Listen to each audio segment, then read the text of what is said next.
विश्ववंदनीय विश्वशांतीदूत प्रज्ञाशील समाधीच्या उद्गाता महान करुणावान करुणेचा सागर तथागत सम्यक संबुद्ध तथागतांचा पावन पवित्र सद्धम्म त्या सद्धम्माचा सातत्याने प्रचार आणि प्रसार करणारा सदापूजनीय भिक्खू संघ बुद्ध धम्म आणि संघ या महान तीन रत्नाची आम्हा सर्वांना माहिती करून देणारे आम्हा सर्वांचा आधारस्तंभ भारतीय घटनेचे शिल्पकार बोधिसत्व गुणपेतंग डॉक्टर बाबासाहेब आंबेडकर यांच्या धम्मक्रांतीमध्ये शेवटच्या श्वासापर्यंत समर्पित राहतो।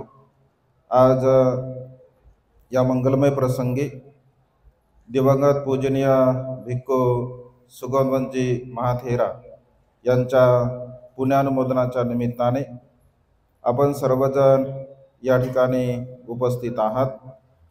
या निमित्ताने आपणा सर्वांना धम्मदेशना देण्यासाठी उपस्थित असणारे पूजनीय भिक्खू डॉक्टर एन आनंदजी महास्तवीर, पूजनीय भिक्खू संघरत्नजी महास्तवीर, पूजनीय भिक्खू धम्मदीपजी आदी संपूर्ण पूजनीय भिक्खू संघाला त्रिवार पंचांग प्रणाम करतो।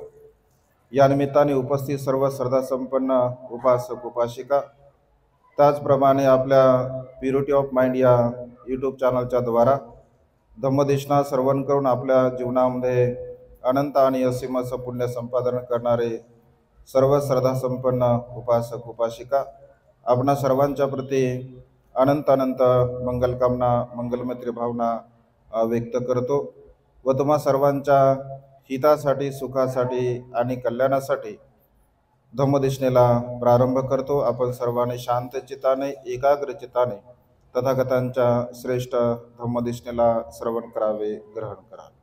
जळगाव शहरामध्ये गेल्या 50-52 वर्षापासून खऱ्या अर्थाने धम्माला गतिमान करण्यासाठी ज्यांनी आपलं संपूर्ण जीवन समर्पित केलं असे पूजनीय भिक्खू दिवंगत सुगंधवंजी महाथेरा यांच्या जलदान विधीच्या निमित्ताने आपण सर्वजण उपस्थित आहात।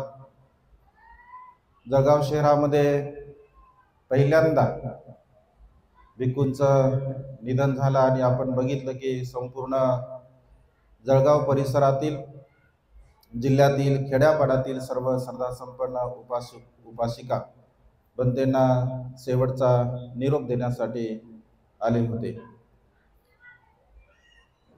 धम्म कार्य करत असताना या संपूर्ण जळगाव शहरामध्ये खऱ्या अर्थाने धम्माला प्रकाशित करण्यासाठी, धम्माला गतिमान करण्यासाठी, बाबासाहेबांच्या धम्मक्रांतीला अधिक प्रज्वलित करण्यासाठी सिलोनसारख्या देशातून येऊन भारतामध्ये एवढं मोठं वैभव निर्माण करणे, एवढं मोठं धम्माचं कार्य करणे अत्यंत स्तुत्य अशा प्रकारचं हे कार्य आहे। भगवंत असे म्हणतात की आपल्या कर्मरूपाने कर्मबलाने या संसारामध्ये मनुष्य जिवंत असतो आणि भंतेंचं कार्य आपण पाहता, आपण सर्वजण जाता, समजून घेता आणि त्यामुळे या संसारामध्ये जीवन जगणारा प्रत्येक मनुष्य आपल्या कर्मरूपाने सातत्याने जीवन जगत असतो। आता आपणा सर्वांना मार्गदर्शन करण्यासाठी भंतेजी आहेतच आणि त्यामुळे हा धम्माचा वारसा अधिक आपल्या जीवनामध्ये आपण जोपासायचा आहे। बाबासाहेबांच्या धम्मक्रांतीला अधिक गतिमान करण्यासाठी सातत्याने धम्मकार्य आपल्याला करायचं आहे आणि त्यामुळे जन्मास येणारा प्रत्येक मनुष्य मृत्यूला प्राप्त होत असतो, हा निसर्गाचा नियम आहे। मग चांगलाही मनुष्य असेल, वाईटही मनुष्य असेल, श्रीमंत असेल, गरीब असेल, लुला असेल, पांगळा असेल, कोणत्याही अवस्थेमध्ये जीवन जगणारा मनुष्य हा काही कायमस्वरूपी या संसारामध्ये राहत नाही आणि त्यामुळे भगवंत म्हणतात की या अनित्य जीवनाला, या नश्वर जीवनाला, या क्षणभंगूर जीवनाला आपण सातत्याने जाणलं पाहिजे, समजून घेतलं पाहिजे। या अनित्य जीवनाला जर आपण समजून घेत असेल, विशेष रूपाने या निमित्ताने भगवंताने सांगितलेल्या एका श्रेष्ठ उपदेशाचं थोडक्यामध्ये देशण्याच्या द्वारा मी तुम्हाला उपदेश करण्याचा प्रयत्न करेल। भगवंत असे म्हणतात की या संसारामध्ये सुखपूर्वक जीवन जगण्यासाठी 3 महत्त्वपूर्ण सिद्धांताचं आपण सातत्याने चिंतन केलं पाहिजे, मनन केलं पाहिजे। कारण चिंतन मनन करणे आपल्या जीवनामध्ये अत्यंत महत्त्वपूर्ण आहे। तिलखन सूत्रामध्ये भगवंत असे म्हणतात की या 3 लक्षणांचं सातत्याने आपण चिंतन केलं पाहिजे, मनन केलं पाहिजे। दुःख, अनित्य आणि अनात्म हे मनुष्याच्या जीवनामध्ये अत्यंत महत्त्वपूर्ण असे सिद्धांत आहे। कारण मनुष्याचं जीवन दुःखी आहे, या दुःखाला आपण जाणलं पाहिजे, समजून घेतलं पाहिजे। मनुष्याचं जीवन नश्वर आहे, क्षणभंगुर आहे, अनित्यवाद आपण समजून घेतला पाहिजे आणि अनात्मवादाला सुद्धा आपण समजून घेतलं पाहिजे। कारण अनेक मनुष्याच्या मनामध्ये अशा प्रकारची मानसिकता असते की मनुष्य मृत्यूला प्राप्त झाल्यानंतर अन्य संप्रदायाच्या सिद्धांताला अनुसरून की मनुष्याचा आत्मा या देहातून दुसऱ्या देहामध्ये प्रवेश करतो आणि त्या आत्म्याला प्रसन्न करण्यासाठी, आनंदी करण्यासाठी, त्या आत्म्याला सुख प्राप्त व्हावं यासाठी आपण जे काही प्रयत्न करत असतो, कर्म करत असतो, त्यामुळे तो आत्मा प्रसन्न होतो। अशाही प्रकारची मानसिकता अनेक लोकांची आहे। परंतु भगवंताने अनात्मवादाचा सिद्धांत बघा सांगितलेला आहे आणि त्यामुळे आत्मा नावाची संकल्पना कोणत्याही प्रकारची बुद्ध तत्वज्ञानामध्ये आपल्याला पाहायला मिळत नाही। त्याच्याऐवजी भगवंत असे म्हणतात की मन आणि मनाच्या द्वारा आपण जे जे काही कर्म करत असतो, त्या मनाच्या द्वारा चांगले अथवा वाईट मनुष्य कर्म करत असेल तर त्या कर्माचा विपाक, त्या कर्माचा परिणाम वर्तमान काळामध्ये सुद्धा आपल्याला भोगावा लागत असतो आणि त्या कर्माच्या द्वारा मनुष्य मृत्यूच्या पश्चात सुद्धा दुःखाला प्राप्त होत असतो। आणि त्यामुळे या सर्वश्रेष्ठ सिद्धांताला आपण समजून घेतलं पाहिजे। मनुष्याचं जीवन दुःखी आहे कारण दुःख हा सिद्धांत भगवंताने सांगितला आहे। दुःख सिद्धांत सांगत असताना भगवंत दुःखाची व्याख्या वेगवेगळ्या प्रकारे करतात। भगवंत असे म्हणतात की जन्म घेणे हे दुःख आहे, म्हातारपण सुद्धा दुःख आहे, आजारपण सुद्धा दुःख आहे, मृत्यू हे सुद्धा दुःख आहे, इच्छेची पूर्ती न होणे, इच्छा पूर्ण न होणे हे सुद्धा दुःख आहे। मनुष्याच्या जीवनामध्ये संक्षिप्त रूपाने 5 उपादान स्कंद दुःख आहे, रूप, वेदना, संज्ञा, संस्कार आणि विज्ञान। भगवंत असे म्हणतात की या अनेक प्रकारच्या कारणाने, विशेष रूपाने या 12 प्रकारच्या कारणाने या संसारामध्ये मनुष्य दुःखी असतो, दुःखाला तो प्राप्त होत असतो आणि त्यामुळे या सर्व प्रकारच्या दुःखाच्या कारणाला आपण समजून घेतलं पाहिजे।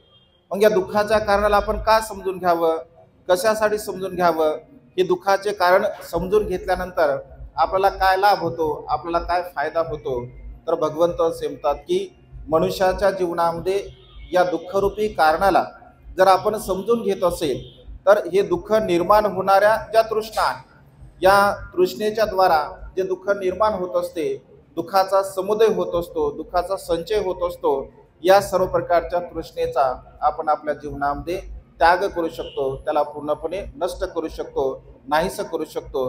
कारण मानवी जीवन हे तृष्णेने भरलेलं आहे। अनेक प्रकारच्या तृष्णा मनुष्याच्या चित्तामध्ये उत्पन्न होतात। मनुष्याचा हा जो काही चित्तमल आहे, लोभ आहे, या चित्तमलाला, या लोभाला पूर्णपणे मनुष्य नष्ट करत नाही आणि त्यामुळे जोपर्यंत चित्तामध्ये उत्पन्न होणारा राग असेल, द्वेष असेल, लोभ असेल, मोह असेल, मीपणा, अहंपणा, गर्व, ईर्ष्या आदी या अकुशल भावनेला आपण जोपर्यंत नष्ट करत नाही, नाहीसं करत नाही, तोपर्यंत खऱ्या अर्थाने आपल्याला कधीही सुख प्राप्त होऊ शकत नाही। आपलं जीवन जर नश्वर आहे, आपलं जीवन जर क्षणभंगुर आहे, आपलं जीवन जर परिवर्तनशील आहे, अनित्यवादाच्या सिद्धांतामध्ये भगवंत असे म्हणतात की ज्याप्रमाणे उत्पन्न होणारे पाण्याचे बुडबुडे असतात, पाण्याच्या बुडबुड्याप्रमाणे मनुष्याचं जीवन आहे, बबल्स ऑफ द वॉटर असं भगवंत म्हणतात की ज्या पाण्याचा बुडबुडा उत्पन्न होतो आणि नष्ट होतो, उत्पन्न होतो आणि नष्ट होतो, अगदी मनुष्याचं जीवन सुद्धा तसंच आहे। जन्मास येणारा मनुष्य हा एक ना एक दिवस मृत्यूला प्राप्त होणार आहे। या अनित्यवादाच्या सिद्धांताला आपण जाणलं पाहिजे, समजून घेतलं पाहिजे। मग अनित्यवाद सिद्धांत आपण समजून क्या घ्यावा, कशासाठी घ्यावा, तर मनुष्याचं जीवन मी, माझं आणि माझ्यासाठी या सर्व प्रकारच्या गोष्टीमध्ये मनुष्य गुरफटलेला आहे। हे माझं आहे, ते माझं आहे, ते माझ्यासाठी आहे, हे मी केलं आहे, माझ्याशिवाय हे कोणीच करू शकत नाही, मी जसं करतो तसं कोणीही करत नाही, मी माझं आणि माझ्यासाठी हा जो भाव मनुष्याच्या चित्तामध्ये आहे, तर हा मीपणाचा भाव, अहमपणाचा भाव, गर्वाचा भाव मनुष्याच्या जीवनामध्ये दुःखाला सहाय्यक ठरत असतो. दुःख निर्माण करण्यासाठी, दुःखाचा संचय करण्यासाठी हे कर्म आपल्याला सहाय्यक ठरत असते. आणि त्यामुळे मी जर अनित्य आहे, मी जर नश्वर आहे, मी जर क्षणभंगुर आहे, मी जर मृत्यूला प्राप्त होणार आहे, तर मग मी माझा आणि माझ्यासाठी जे आपण म्हणतो तर ते काय राहणार आहे. कारण या संसारामध्ये चांगलाही मनुष्य मृत्यूला प्राप्त होतो आणि वाईटही मनुष्य मृत्यूला प्राप्त होत असतो. म्हणजे इथे आपण जे जे माझं माझं असं म्हणत असतो ते मात्र सर्व काही आपल्याला सोडून जावं लागत असते. भगवंत असे म्हणतात की या निसर्गाने दिलेलं शरीर जर आपलं नाही आहे, ज्याला आपण माझं म्हणतो हे आपलं नाही आहे, तरी सुद्धा मी माझं असं म्हणतो. मग माझं जर असेल तर या शरीराला मी रोखू शकतो आजारपणापासून, या शरीराला मी रोखवतो वेगवेगळ्या प्रकारच्या व्याधीपासून. मग डोळे माझे आहे तर मी डोळे आंधळे होणार नाही अशी भावना केली पाहिजे. माझे कान आहे तर कान बहिरे होणार नाहीत मी अशी भावना केली पाहिजे. माझे जे काही वाणी आहे तर त्या वाणीला मी शुद्ध परिशुद्ध केलं पाहिजे. गंध आहे तर योग्य प्रकारचा घेतला पाहिजे. म्हणजे 6 आयतनाच्या द्वारा जे जे काही उत्पन्न होणाऱ्या गोष्टी आहे त्या जर माझं असेल, माझ्यासाठी असेल, तर मग मनुष्य वृद्ध होणार नाही, मनुष्य म्हातार होणार नाही, मनुष्य आजारी पडणार नाही, कारण ते माझं आहे. तर आपलं असं काहीही नाही आहे. आपण आपल्या शरीराला रोखू शकत नाही, कारण तो निसर्गाचा नियम आहे. आणि त्यामुळे भगवंत असे म्हणतात की या अनित्यवादाच्या सिद्धांताला समजून घेत असताना ज्याच्यामुळे आपण वाद करतो, विवाद करतो, भांडण करतो, तंटा करत असतो, त्या सर्व प्रकारच्या दुःखाला आपण नष्ट केलं पाहिजे, नाहीसं केलं पाहिजे. कारण भगवंत असे म्हणतात की तुम्ही धम्माचे वारस बनले पाहिजे. धम्माचा वारस बनणं अत्यंत महत्त्वपूर्ण आहे. संपत्तीचा वारस तर कोणीही बनत असते, कारण संपत्तीचा वारस जसं संसारिक लोकांच्या जीवनामध्ये, तसं भिक्खूंची तर काही संपत्ती नसते. कारण भिक्खूंना भगवंत असे म्हणतात की भिक्षूंनो, तुम्ही भौतिक वस्तूंचा दायाद बनण्यापेक्षा तुम्ही धम्माचा दायाद बना. कारण भौतिक वस्तूचा संग्रह करून जर तुम्ही दायाद बनला तर त्याला मी खऱ्या अर्थाने परिवर्जित जीवन, श्रेष्ठ जीवन म्हणत नाही आहे. तुम्ही जे काही धम्म आहे या धम्माचा दायाद तुम्ही बनलं पाहिजे. भिक्खूंची संपत्ती काय? चिवरवस्त्र भिक्खूंची संपत्ती आहे, भिक्षापात्र भिक्खूंची संपत्ती आहे, आवश्यक असणाऱ्या वस्तू या भिक्खूंची संपत्ती आहे. आता भंतीजे आपल्यामधून निघून गेले, काही सोबत घेऊन गेले का? काहीच नाही आहे. म्हणजे जे जे काही निर्माण केल्या गेला आहे ते सर्वच्या सर्व इथेच आहे, काहीही सोबत घेऊन गेलेलं नाही आहे. कारण जन्मास येणारा मनुष्य हा सोबत आपलं असं म्हणून काही आणत नाही. आणि जेव्हा मृत्यूला प्राप्त होत असतो तेव्हा आपलं भौतिक वस्तूमधील आपलं असं म्हणून तो काहीही घेऊन जात नाही. परंतु कर्मरूपाने मात्र या संसारामध्ये मनुष्य अजरामर असतो असं भगवंतांनी म्हटलं आहे.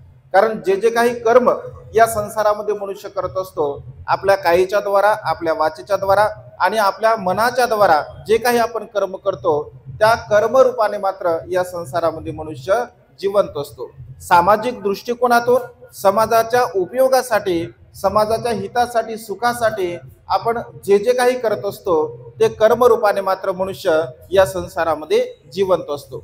भंतेंनी आपल्या हयातीमध्ये एवढ्या मोठ्या सुंदर विहाराची निर्मिती केली. हे विहार जोपर्यंत आहे, मग 50 वर्षापर्यंत राहील, 100 वर्षापर्यंत राहील किंवा 200 वर्षापर्यंत राहील किंवा जेवढे वर्ष राहील तेवढे मात्र भंतेंचं कर्मरूपाने भंतेजे आपल्यामध्ये जिवंत आहेत. कारण कर्मरूपानेच मनुष्य जिवंत असतो. भगवंत असे म्हणतात की संपत्तीने कोणीही जिवंत राहत नाही. हजारो या संसारामध्ये असंख्य असे लोक आहेत ज्यांच्याकडे अमाप धनसंपदा आहे, त्या संपत्तीने कोणताही मनुष्य जिवंत राहत नाही. एखादा मनुष्य फार सुंदर आहे, त्या सुंदरतेने मनुष्य जिवंत राहत नाही. एखादा मनुष्य फार बलवान आहे, त्या बलाच्या द्वारा मनुष्य जिवंत राहत नाही. मनुष्य आपल्या कर्मरूपाने या संसारामध्ये सातत्याने जिवंत असतो. आणि त्यामुळे भगवंत असे म्हणतात की कर्म हे तुमचे बंधू असले पाहिजे, कर्म हे तुमचे माता पिता असले पाहिजे, कर्म हे तुमचे अपतेष्ट असले पाहिजे, कर्म हे तुमचे नातेवाईक असले पाहिजे, कर्म हे तुमचे वारस असले पाहिजे. कर्मरूपाचा वारसा आपण आपल्या जीवनामध्ये जोपासला पाहिजे. आणि सातत्याने या कर्मरूपाने संसारामध्ये मनुष्य बघा जिवंत असतो. आणि त्यामुळे आपण सातत्याने भगवंताने सांगितलेला जो कर्मरूपाचा वारसा आहे या कर्मरूपाच्या वारशाला आपण जोपासलं पाहिजे. भौतिक संपत्तीचा वारसा तर या संसारामध्ये माता पित्यांच्या प्रति जे काही त्यांची धनसंपत्ती असते ती मात्र मुलाला प्राप्त होतच असते. जी संपत्ती असेल भौतिक संपत्ती ती प्राप्त होतच असते, परंतु त्या धनसंपत्तीच्या प्रति आपण बघतो बघा, जर मनुष्याकडे धम्म नसेल, ज्या मनुष्याकडे जर धम्म नसेल तर त्या संपत्तीच्या प्रति लोक वाद करतात, विवाद करतात, भांडण करतात, तंटा करतात, एकमेकांचा खून सुद्धा करतात, एकमेकांना मारतात सुद्धा. कशामुळे तर केवळ भौतिक संपत्तीमुळे. कारण माझं, मी आणि माझ्यासाठी अशा प्रकारची जी भावना आहे या भावनेला मनुष्य समजून घेत नाही. अर्थात अनित्यवादाच्या सिद्धांताला मनुष्य समजून घेत नाही. कारण मी राहणार नाही आहे तर मी कमावलेली संपत्ती काय राहणार आहे. तर तरी सुद्धा मनुष्य मात्र आपल्या तृष्णेचा त्याग न केल्यामुळे, त्या तृष्णेमध्ये न गुरफटल्यामुळे, त्या तृष्णेमध्ये सातत्याने त्याचं मन असल्यामुळे मनुष्य बघा सदा सर्व काळ तशा प्रकारच्या भावनेला चिपकून राहत असतो. कारण ही तृष्णा अत्यंत भयानक आहे असं भगवंतांनी म्हटलं आहे. आणि मनुष्याची तृष्णा कशामध्ये राहील हे मात्र आपण सांगू शकत नाही. अगदी छोट्या छोट्या गोष्टीमध्ये सुद्धा मनुष्याची बघा म्हणजे तृष्णा असते. मग तृष्णा केवळ उपासकांमध्येच असते असं नाही आहे. या संसारामध्ये जीवन जगणाऱ्या प्रत्येक मनुष्यामध्ये तृष्णा असू शकते. मग तो प्रवर्जित सुद्धा असू द्या, तो सर्वसामान्य व्यक्ती असू द्या, ती स्त्री असू द्या, ती पुरुष असू द्या, तो राजा असू द्या, तो रंक असू द्या, कोणत्याही प्रकारचा व्यक्ती असू द्या, जर त्या तृष्णेमध्ये म्हणजे त्या मनुष्याच्या चित्तामध्ये जर त्या तृष्णेचा लवलेश जरी असेल तरी सुद्धा मात्र तो दुःखाला निर्माण करण्यासाठी तो तृष्णेचा लवलेश त्याला सहाय्यक ठरत असतो. आणि त्यामुळे अनित्य भाव, अनित्यवाद या सिद्धांताला समजून घेण्यासाठी आपण आपल्या तृष्णेला पूर्णपणे नष्ट केलं पाहिजे, नाहीसं केलं पाहिजे. कारण तृष्णारूपी जाळं जेवढं अधिक अधिक आपण विणत जाऊ तेवढं अधिक अधिक दुःख आपल्या जीवनामध्ये आपल्याला निर्माण होत असते. आणि त्यामुळे आपण या अनित्य सिद्धांताला जाणलं पाहिजे, समजून घेतलं पाहिजे. दुःख या सिद्धांताला आपण समजून घेतलं पाहिजे. अनात्म या सिद्धांताला आपण समजून घेतलं पाहिजे. कारण मनुष्याच्या जीवनामध्ये वर्तमान काळामध्ये जशा प्रकारचे आपण कर्म करत असतो त्या कर्माच्या द्वारा आपण आपलं सुख आणि आपलं दुःख आपल्याला प्राप्त होत असते. आणि त्यामुळे भंतेने आपल्या जीवनामध्ये जे काही कार्य केलं आहे तर आपण पाहताच की जे काही सर्व वैभव भंतेने निर्माण केला आहे. कधी कधी मनुष्याचा स्वभाव म्हणजे गुण आणि दोष प्रत्येक मनुष्यामध्ये असतात. आणि त्यामुळे गुण आणि दोषाला न पाहता कर्मरूपाने जे काही कार्य असतं त्या कार्याला आपण सातत्याने जाणलं पाहिजे. कारण बाबासाहेब सुद्धा एका ठिकाणी असं म्हणतात, बाबासाहेबाच्या चरित्रामध्ये जर आपण वाचलं असेल तर बाबासाहेबांना खूप राग येत होता, बाबासाहेब खूप रागिष्ट होते. असं लोक म्हणायचे की बाबासाहेबांना खूप राग येतो. तर बाबासाहेबांच्या कानावरती ही गोष्ट पडते की मला राग येतो असं काही कार्यकर्त्यांना वाटते. तर बाबासाहेब असं म्हणतात की माझा राग हा एका माते समान आहे. म्हणजे ज्याप्रमाणे आपली माता आपल्या मुलांवरती रागावते, माता आपल्या मुलाला रागावते, कधी प्रसंगी मारते, अगदी माते समान माझा राग आहे. म्हणजे रागामध्ये सुद्धा दोन भाव असतात. रागामध्ये मैत्री भाव सुद्धा असतो आणि रागामध्ये द्वेष भाव सुद्धा असतो. रागामध्ये क्रोधाची भावना सुद्धा असते. मैत्री भाव ज्या रागामध्ये असतो तर त्याचा कुठल्याही प्रकारचा अकुशल वाईट परिणाम मात्र नसतो. आणि भिक्षूंच्या चित्तामध्ये जो काही राग असतो, भिक्षू रागावत असतील, बोलत असतील, त्यामध्ये काहीतरी सुधारणा व्हावी, आपल्यामध्ये ज्या काही दोष असतात ते दोष नष्ट व्हावे, आपण चांगल्या प्रकारचं कर्म करावं, हा त्यामागचा भाव असतो. आणि त्यामुळे भंतेजी कधी रागावले जरी असतील तर कुठल्याही प्रकारचा भिक्षू असेल तर भिक्षूंच्या चित्तामध्ये मात्र उपासकांच्या प्रती नेहमी कृतज्ञ भाव असतो. कारण उपासके माता पिता असतात, भिक्षूंचे माता पिता असतात. जन्म देणारे माता पिता तर केव्हा सोडून गेलेले असतात.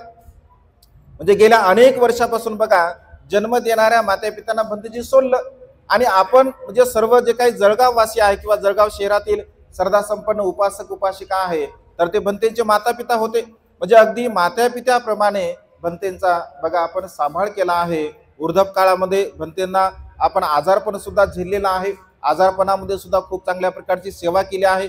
कारण भगवंत असे म्हणतात की जर तुम्हाला प्रत्यक्ष बुद्धाची जर तुम्हाला सेवा करायची असेल, ऐका, प्रत्यक्ष रूपाने कोणाला असं वाटतं की मला बुद्धाची सेवा करायला मिळाली तर खूप चांगलं होईल, तर भगवंत असे म्हणतात की भिक्षूंनो, तुम्हाला असं वाटतं की मला बुद्धाची सेवा करायला मिळावी तर तुम्ही आजारी व्यक्तींची सेवा केली पाहिजे. आजारी व्यक्तींची जर तुम्ही सेवा करत असाल तर तुम्ही समजून घ्या तुम्ही बुद्धाची सेवा केलेली आहे. आणि त्यामुळे ज्या ज्या श्रद्धासंपन्न उपासक उपासिकाने भंतेंच्या आजारपणामध्ये सुद्धा भंतेंची सेवा केली तर ती प्रत्यक्ष रूपाने बुद्धांची सेवा केल्यासारखी आहे. कारण तुम्ही मातापिता आहात आणि मातापित्यांचं हे कर्तव्य आहे की आपल्या मुलांचा आपण सांभाळ म्हणजे केलाच पाहिजे. आणि हे कर्म आपल्या जीवनामध्ये बघा अत्यंत महत्त्वपूर्ण असतात. आणि त्यामुळे सातत्याने या धम्मकार्याला आपण जाणावं, धम्मकार्याला आपण समजून घ्यावं.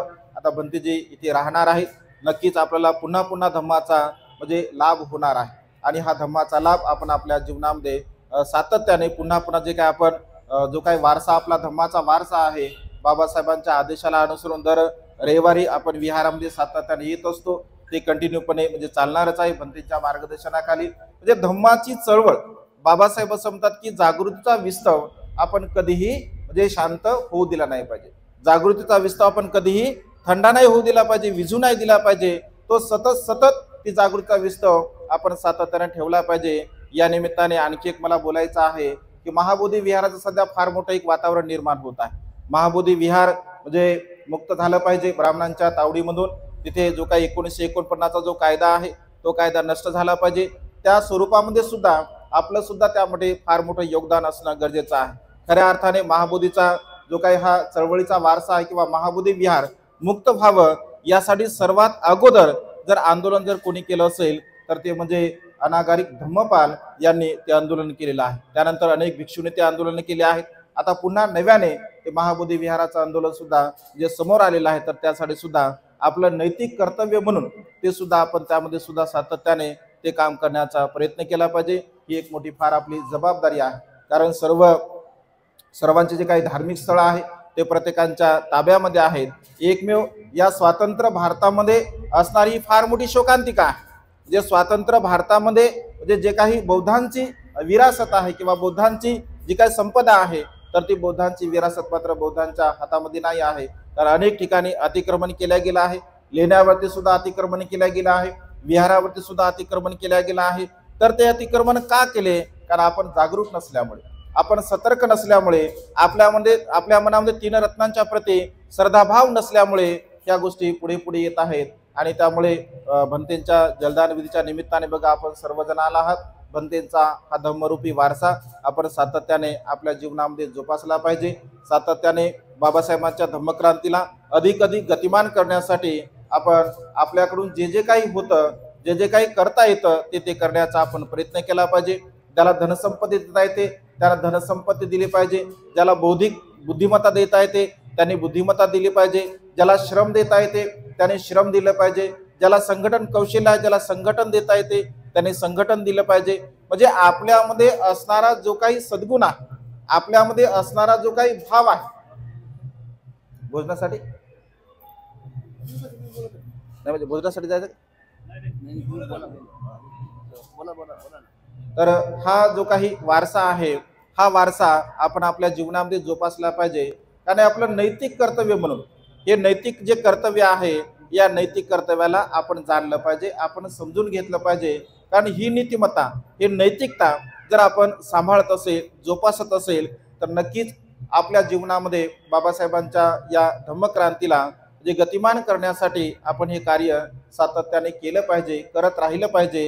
हे आपलं नैतिक कर्तव्य आहे. आणि त्यामुळे आपण सुद्धा सातत्याने आपल्या जीवनामध्ये धम्माचा प्रचार आणि प्रसार कशा प्रकारे होईल.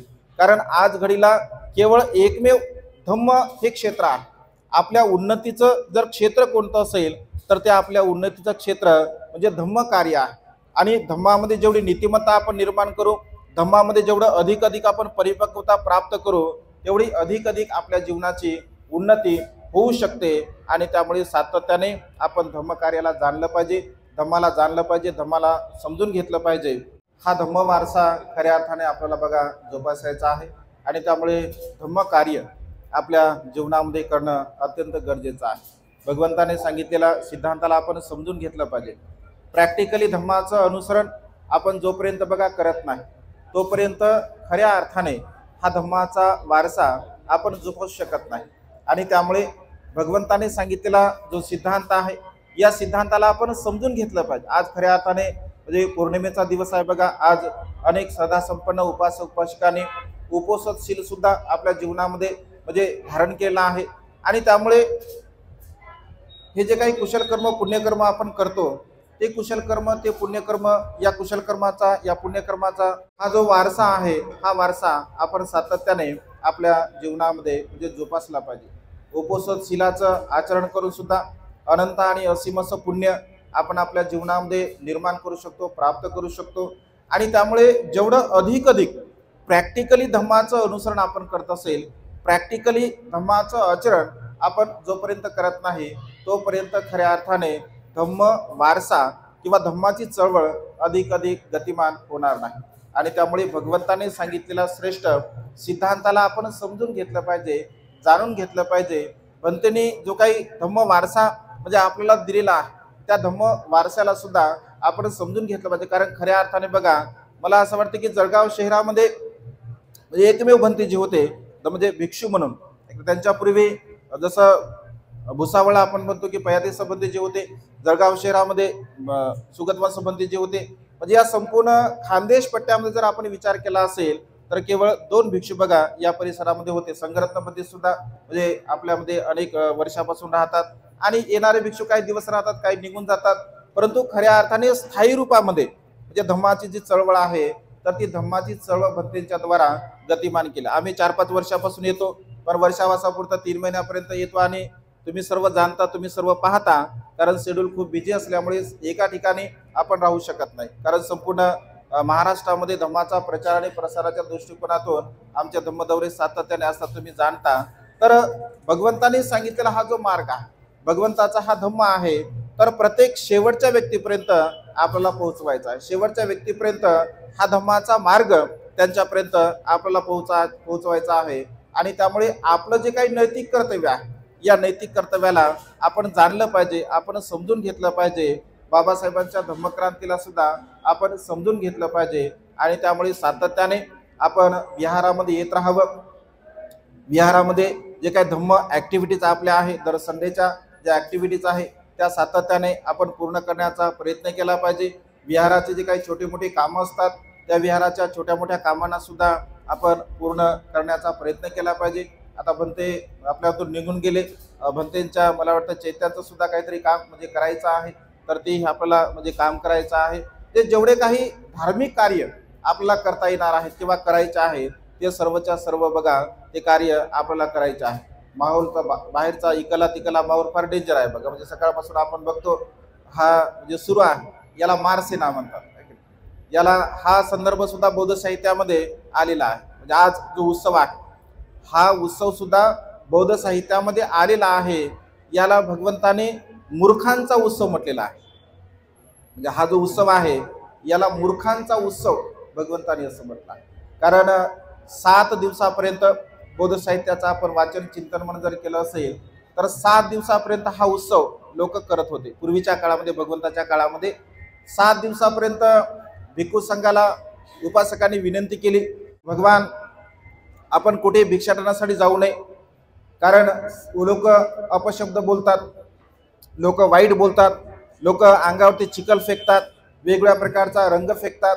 भगवान हे 7 दिवस आमचे अशा प्रकारचे गेले की नरक यातना. कारण आम्हाला 7 दिवसापर्यंत दान पुण्य करायची संधी प्राप्त झाली नाही, 7 दिवसापर्यंत आम्हाला धम्म श्रवण करण्याची संधी प्राप्त झाली नाही, 7 दिवसापर्यंत आम्हाला ध्यान म्हणून चिंतन सुद्धा म्हणजे करता आलं नाही. तर भगवंत असे म्हणतात की जे मूर्ख लोक असतात, जे अज्ञानी लोक असतात, जे अडाणी लोक असतात, जे कामभोगामध्ये रत असणारी लोक असतात, तर अशा प्रकारचे लोक अशा प्रकारच्या उत्सवामध्ये आनंद मानत असतात. धम्मपद अठ्ठेकथेमध्ये बघा मूर्खांचा उत्सव म्हणून या होळी उत्सवाला भगवंताने असं म्हटलं आहे. 7 दिवसापर्यंत भगवंताच्या समोर उपासक म्हणतात येऊन की भगवान अशा अशा प्रकारचे आमचे दिवस गेले आहे. म्हणजे मनुष्याच्या जीवनामध्ये या अकुशल मार्गाने जीवन जगणाऱ्या लोकांची संख्या अधिक आहे बघा. अंधश्रद्धेमध्ये, कर्मकांडामध्ये, ईश्वरवादामध्ये, मोजमजेमध्ये जीवन जगणारे लोक असंख्य आपल्याला पावलोपावली म्हणजे पाहायला मिळत असतात. सन्मार्गाने, चांगल्या मार्गाने, योग्य मार्गाने जाणाऱ्या लोकांची संख्या फार कमी असते. शिशुपवनामध्ये भगवंत जेव्हा वास्तव्य करतात तर आनंद बनते. भगवंताला म्हणतात की भगवान एवढे मोठे भगवंतासारखे महाकल्याणकारक म्हणजे जगद्गुरु आहेत, महाकरुणावान आहेत, सम्यक संबुद्ध आहेत. भगवान आपल्याकडे एवढी प्रज्ञा आहे, एवढे आपण लोकांना मार्गदर्शन करता, उपदेश करता. बघा म्हणा, सर्वच्या सर्व लोक दुःखमुक्त का होत नाहीत? सर्वच्या सर्वच लोक सन्मार्गाने जीवन का जगत नाहीत? तर भगवंत कधी कधी उपमा द्यायचे, दृष्टांत देत असत. भगवंत खाली झाडाची पानं पडलेली असतात आणि ती पानं भगवंत उचलतात, हातामध्ये घेतात. आनंदाला म्हणते, आनंदा माझ्या हातामध्ये असणारी जी पानं आहे ती अधिक आहे, जास्त आहे, या झाडावरती असणारी पानं अधिक आहे. तेव्हा आनंद म्हणतो की भगवान आपल्या हातामध्ये तर पानं म्हणजे सहज आहेत, आपण मोजू शकतो, परंतु झाडावरती पानं मात्र असंख्य आहे. अगदी तशाच प्रकारे म्हणजे दुःखमुक्तीच्या मार्गाकडे वाटचाल करणाऱ्या लोकांची संख्या ही अगदी मोजकी आहे. मोजकेच लोक दुःखमुक्तीच्या मार्गाकडे वाटचाल करत असतात. कारण जीवनाचे दोन टोक भगवंताने सांगितले आहे. एक टोक खा प्या मजा करा, कारण उद्या आपण मरणार आहोत, उद्या आपण मृत्यूला प्राप्त होणार आहोत. आणि असंख्य लोकांच्या मनाची मानसिकता बघा तशाच प्रकारची आहे. खा पिया मोज मजा करा, कारण आपण तर उद्या मरणार आहोत. अशा प्रकारच्या मानसिकतेने असंख्य लोक जगतात. हे जे लोक जगत आहेत तर त्यांची मानसिकता तशीच आहे. आता दिवसभर नाचणार, दिवसभर मोज मजा करणार, संध्याकाळी मस्त अमृत तुल्य घेणार आणि अमृत तुल्य घेतलं का म्हणजे त्यांचा दिवस मात्र गेला. खाणे पिणे मोज मजा करण्यामध्ये त्यांचा दिवस गेला. उद्या पेपरला बातम्या येतात, टीव्हीवर बातम्या येतात, कोणाचे भांडणं होतात, कोणाच्या मारामाऱ्या होतात, कोणाचे डोके फुलले, कोणाला त्या कलरमुळे त्याचा साईड इफेक्ट झाला, कोणी आंधळ झालं, कोणी बहिरं झालं. अशा प्रकारचे बघा उद्या आपल्याला बातम्या पाहायला येत असतात. कारण मनुष्याच्या या सहा इंद्रियावरती ताबा नसल्यामुळे खा पिया मोज मजा करा या भावनेमध्ये लोक जीवन जगणारे असतात. हे जीवनाचं एक टोक आहे. दुसरं जीवनाचं टोक व्रतवैकल्य करणे, उपवास तापास करणे, शरीराला देहदंड देणे, हे दुसरं टोक आहे. भगवंत असे म्हणतात की या दोनही टोकाने जीवन जगणारे मनुष्य आपल्या जीवनामध्ये कधीही दुःखमुक्तीच्या मार्गाकडे वाटचाल करत नाही. जो मध्यम मार्गाने, जो मध्यम पटिपदा मार्गाने आपलं जीवन जगतो, जो खऱ्या अर्थाने दानशील प्रज्ञेला जाणतो, समजून घेतो आणि त्यानुसार जीवन जगण्याचा प्रयत्न करत असतो, तर तोच मनुष्य खऱ्या अर्थाने दुःखमुक्तीच्या मार्गाकडे वाटचाल करत असतो. आणि त्यामुळे मूर्खांच्या पंक्तीमध्ये न जाता आपण प्रज्ञावान लोकांच्या, बुद्धिमान लोकांच्या म्हणजे पंक्तीमध्ये येण्याचा प्रयत्न केला पाहिजे. आपली प्रज्ञा, आपली बुद्धिमत्तेचा आपण विकास केला पाहिजे. कारण बाबासाहेबांच्या पुण्याईमुळे सत्य काय, असत्य काय, योग्य काय, अयोग्य काय, आपल्या हिताचं काय, आपल्या अहिताचं काय, याचे ज्ञान आपल्याला झालेलं आहे. कारण पूर्वीच्या काळामध्ये आपल्याला कुठल्याही प्रकारचं म्हणजे दान करणे, शील पालन करणे, कुशल कर्म करणे, पुण्यकर्म करणे याची कुठल्याही प्रकारची मुभा नव्हती. परंतु बघा बाबासाहेबांच्या महान प्रयत्नामुळे, कुशल कर्मामुळे या सर्व प्रकारच्या गोष्टी आपल्याला प्राप्त झालेल्या आहे. आणि त्यामुळे सातत्याने आपण तीन रत्नाला जाणावं, समजून घ्यावं. बाबासाहेबांच्या अनंत आणि असीम अशा उपकाराला आपण जाणलं पाहिजे, समजून घेतलं पाहिजे. कारण बाबासाहेबांचे उपकार कधीही आपण फेडू शकत नाही. आपलं संपूर्ण जीवन जरी बाबासाहेबांच्या धम्मक्रांतीसाठी आपण समर्पित केलं तरी सुद्धा एक तीळ मात्र अंश सुद्धा बाबासाहेबांच्या उपकाराची आपण परतफेड करू शकत नाही. एवढे महान आणि असीम उपकार बाबासाहेबांचे आपल्यावरती आहे. आणि त्यामुळे बाबासाहेबांनी दिलेला जो धम्म आहे, जो नैतिक मार्ग आहे, या नैतिक मार्गाचं आपण अनुसरण करावं, आचरण करावं. मी प्रबुद्ध भारत निर्माण करेल, मी संपूर्ण भारत बोधमय करेल, ही जी बाबासाहेबांची संकल्पना होती, ती संकल्पना प्रत्यक्ष रूपाने आपण स्वतः प्रॅक्टिकली तशा प्रकारचं आचरण करून, तशा प्रकारचं अनुसरण करून जीवन जगण्याचा आपण प्रयत्न केला पाहिजे. आणि त्यामुळे आज या मंगलमय प्रसंगी भंतेंनी जे काही धम्मकार्य केलं, बाबासाहेबांच्या धम्मक्रांतीला अधिक गतिमान करण्यासाठी या संपूर्ण जळगाव शहरामध्ये, जळगाव जिल्ह्यामध्ये एक खऱ्या अर्थाने धम्माचा वारसा, धम्माची मुहूर्तपेढ भंतेंनी या ठिकाणी रोवली आहे. महान आणि असीम असं कार्य केलं आहे. बुद्ध शासनाला जिवंत ठेवण्यासाठी, बुद्ध शासन अधिक प्रगतिमान होण्यासाठी आनंद कौशल भंतेजी भिक्षूंच्या बाबतीमध्ये असं म्हणतात की बाबासाहेबांच्या धम्मक्रांतीमध्ये हा जो चिवरधारी आहे, या चिवरधाऱ्यांना आनंद कौशल भंतेने एक सेनानी म्हटलं आहे, सैनिक म्हटलं आहे. आणि त्यामुळे बाबासाहेबांच्या धम्मक्रांतीमध्ये या जळगाव शहरामध्ये एक सैनिकांची भूमिका, धम्म सैनिकांची भूमिका पूज्य दिवंगत भिक्खू सुगतवंशी महात्रू यांनी पूर्ण केली आहे. नक्कीच आपण त्यांचा वारसा सुद्धा जोपासला पाहिजे. भंतेने आपल्या जीवनामध्ये बुद्ध शासनाला जिवंत ठेवण्यासाठी जे काही कुशल कर्म केले, पुण्यकर्म केले, या संपूर्ण कुशल कर्माच्या बलाने बंधींचे निसर्गामध्ये विलीन असणारे 4 महाभूत आणि पंचस्कंद यांना सुगती प्राप्त हो, अशा प्रकारचे मंगलमय आणि उदात्त कामना या ठिकाणी व्यक्त करतो। आपण सर्वांनी सुद्धा शांत चित्ताने धम्मदेशना श्रवण केली। आपणा सर्वांच्या प्रती सुद्धा अनंत अनंत मंगल मैत्रीची भावना व्यक्त करून या ठिकाणी ही धम्मदेशना संपन्न करतो। सर्वांचं मंगल हो, सर्वांचं कल्याण हो, सर्वांना दीर्घायुष्य लाभो। साधू।